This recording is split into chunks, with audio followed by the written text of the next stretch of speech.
নমস্কার বন্ধুরা, জয় মা কালী বেঙ্গলি চ্যানেলে আপনাদেরকে আমি স্বাগত জানাচ্ছি।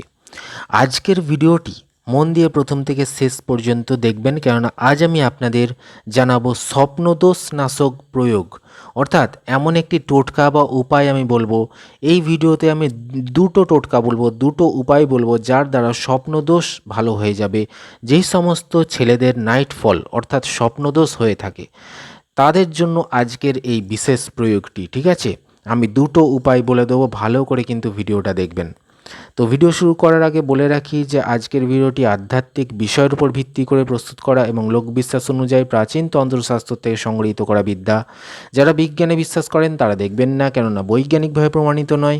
যারা ঈশ্বর ভগবানে বিশ্বাসী, তন্ত্রশাস্ত্র নিয়ে আলোচনা করেন, তন্ত্রমন্ত্র নিয়ে আলোচনা করেন, আধ্যাত্মিক বিষয়ের উপর ভিত্তি করে যারা আলোচনা করেন তারাই কিন্তু ভিডিওটা অবশ্যই দেখবেন। তো চলুন শুরু করছি। স্বপ্ন দোষ নাশক প্রয়োগ দুটো পদ্ধতি আমি বলছি, দেখুন আপনাদের স্ক্রিনে যাচ্ছে।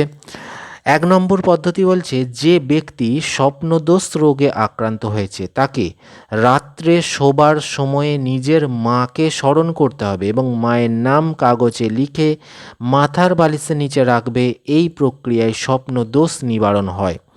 অর্থাৎ যেই রোগী স্বপ্নদোষে আক্রান্ত তাকে কী করতে হবে, রাত্রেবেলা শুতে যাওয়ার আগে নিজের মাকে স্মরণ করে নিতে হবে এবং মায়ের নাম একটা সাদা কাগজে ভালোভাবে লিখে নিয়ে আপনার যে মাথার বালিশ আছে সেই মাথার বালিশের নিচে রেখে সেই বালিশে মাথা রেখে ঘুমিয়ে পড়বে রোগী। এই প্রক্রিয়া করলে কিছুদিন করবেন, তাহলেই দেখবেন স্বপ্নদোষ নিবারণ হয়। 2 নম্বর প্রয়োগ কি বলছে, কালো ধুতুরার মূল তুলে এনে কোমরে বেঁধে রাখলে উক্ত রোগ ভালো হয়। তো কালো ধুতুরা আপনারা প্রত্যেকেই জানেন, 2 রকমের ধুতুরা পাওয়া যায়, সাদা আর একটা কালো। কালো মানে দেখবেন যে একটু বেগুনি বেগুনি টাইপের হয়, সেই ধুতুরাটা সেটা হচ্ছে কালো ধুতুরা।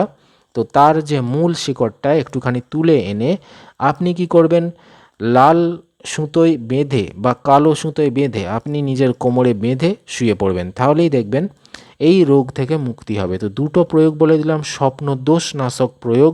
অবশ্যই যে সমস্ত পুরুষ বা ছেলেদের হয় তারা কিন্তু এই ক্রিয়াটি করে দেখতে পারে, এরকম তন্ত্রশাস্ত্রে বলা রয়েছে।